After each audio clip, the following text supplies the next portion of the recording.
and welcome to Emma's ESL English. Today, how are you? This come up a couple of times recently. It seems like the easiest question in the world to answer, right? How are you? I'm fine, thank you. And you? We did this way back at the beginning. I think it's maybe episode 4, something like that. But maybe it's not so simple. So one of the things I think you need to bear in mind, one of the challenges that you're facing, when you're a beginner, you're told all of the rules. The teacher is telling you all of the rules. And the reason why we tell you those rules is because we need some kind of scaffolding or framework to build your understanding on. We need to put the vocabulary somewhere. So we need to teach you the grammar so you know where to put the vocabulary. So it's really necessary to have the rules and the framework in place when you're a beginner. But once you've mastered the basics, some of that scaffolding starts to erode. This is especially noticeable at the more advanced levels because you know all the rules and hopefully you're chatting in English pretty often. And so you quickly start to notice the apparent mistakes are things that native speakers do all the time. So it can be really tricky and frustrating because you can be listening thinking, but no, I was told that's not allowed, or but no, I was told that's not the way you say it, or but no, I was told you can't use that word in that way. And all of these things were maybe very true for a beginner, because if we told you, yeah, but you can say anything, then it's very hard for you to learn anything. Where do you start? What do you focus on? So that's one of the reasons why this seems really strange, where native speakers are not following the rules. I think I've mentioned it before. The thing to bear in mind is that native speakers are rarely taught the rules. Think about your own language education for your own language. If I wanted to ask you, what is the grammar structure for your language? Where does the verb go? Why does it go there? Would you be able to answer the questions that you ask your English teacher about English? Would you be able to answer those questions about your own language? Most native speakers would not. So, yeah, they're not following the rules because they don't know the rules. They didn't have to learn them when they were growing up. So what they follow is what sounds right to them and what everybody else is saying, which may be very different to what you learned in the books or from your ESL teacher. I'm sorry about that. That's not very helpful and kind of annoying, but the joys of learning English, what can I say? So that is why we are back here at what may feel like the beginning. How are you? What I want to do today is give you some common mistakes that I've heard so that you can then look at, okay, what is happening there? Why is that happening? But then also look at some alternative answers, because actually with this question, for most native speakers, we are kind of asking the same question every time. We have a few variations on the theme, but we really don't vary the question very much. We vary the answer. So I might go into the office that I don't work in and say to 5 people, hi, how are you? Hi, how are you? Hi, how are you? I may even stop and have a chat with each person, but each time I'm probably going to say, how are you? So don't panic too much. If you feel like you're saying the same thing every time, that's actually okay. That's okay. It works. That's important. One thing to bear in mind is that we are not as attached to the grammar as you are, and we will quite happily break all of the grammar rules. We're going to see this a little bit today. How are you? We also have a few other variations. You might ask, how's it going? Or how have you been? These are all questions that are going to get you a similar kind of an answer. One of my students last week said, it was good. So in this case, it and was, neither of those work. Because we want to know how are you right now. Was is in the past tense.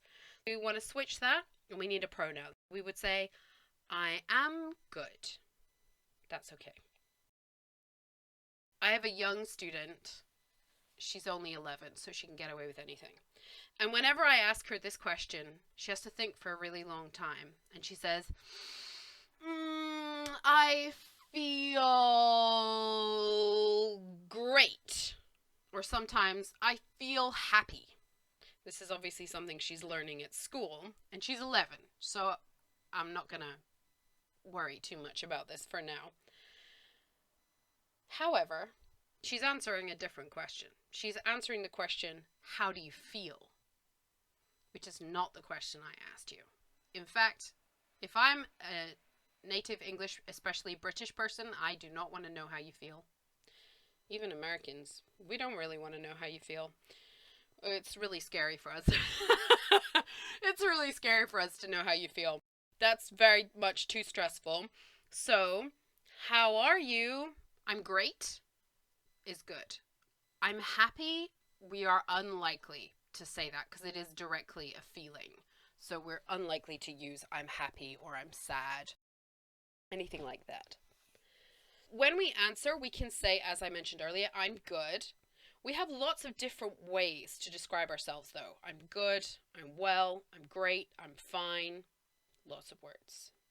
And as I mentioned regarding the grammar, although the correct structure would be I am or I'm, and then fine, okay, great, whatever, don't be surprised when the native speakers don't follow the structure. And of course, it's totally okay for you to vary things a little bit if you feel brave enough. So you learned at school the long version, how are you? I'm fine, thank you, and you? A common shorter version of this for native speakers is fine, thanks, you? You could do fine, thanks, and you. That works as well. But fine, thanks, you is very common. So we've taken out, like most of the grammar, we've just left the main words that we need to say.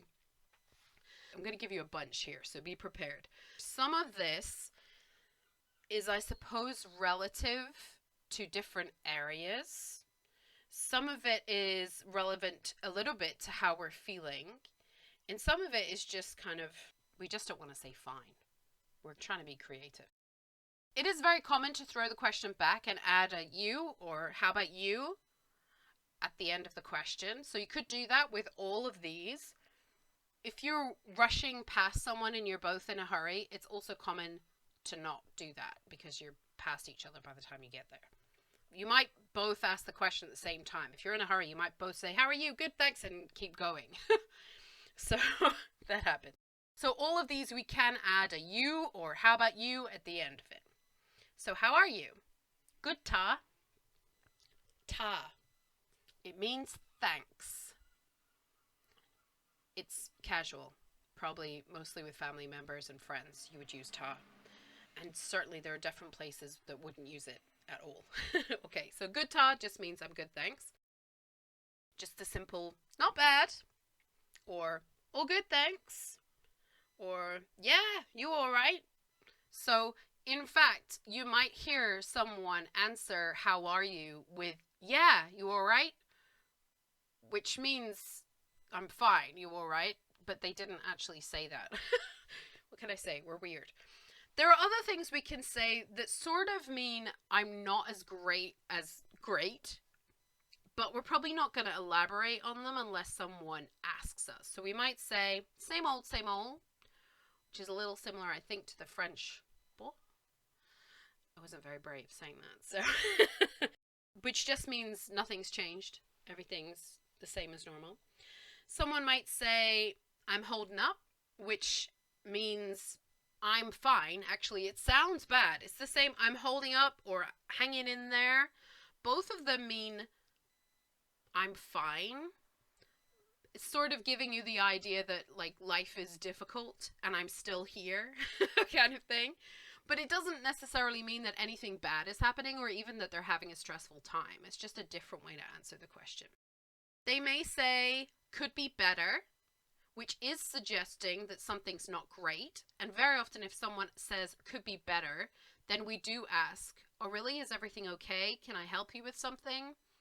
It's rare for somebody to tell us they're not okay. So for them to say, could be better, it sort of means they're asking us to ask more about that. So we might. Really positive, super, or awesome, very American. Or we could just say something like, it's all happening here, which means I'm a little bit stressed and a lot of things are going on. There you go. A lot of different options for you. You can use them or not use them. It's totally okay to just say, I'm fine, thank you, and you. Or, I'm great. You doing okay? Don't feel like you have to get really interesting about this question. It is not necessary. Tomorrow we're going to talk about how to extend a conversation past, hi, how are you? You've been listening to Emma's ESL English. Thank you very much for tuning in. If you have any questions, you can send me an email at emmaseSlenglish@gmail.com, or alternatively, you can head over to the blog at www.emmaseSlenglish.com, where you can find a write-up of all of this, and you can also ask questions underneath the blog. All right. Thank you for being here. I'll see you tomorrow. Bye.